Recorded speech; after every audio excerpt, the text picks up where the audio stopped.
শিলে বেটে হচ্ছে মশলা করা মাংস মশলা রান্না করছি কষা করে।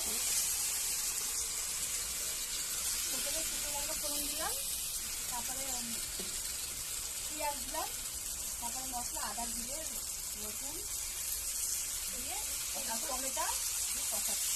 মাংসের মধ্যে কী করবেন, প্রথমে আগে সেদ্ধ করে নেবেন, ওই দিয়ে এতে আলু সেদ্ধ করে নিয়ে ভেজে তারপর চিংড়ি মাছগুলো ভেজে তারপরে মাংসের মধ্যে কষাতে হবে। এবার এইগুলো দিতে হবে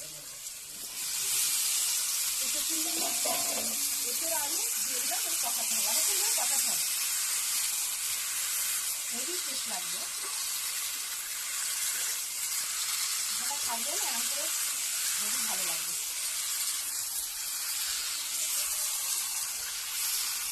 দিয়ে দিলাম এঁচড় আলু দিয়ে এবার কষাচ্ছি, দিয়ে অল্প জল দিতে হবে।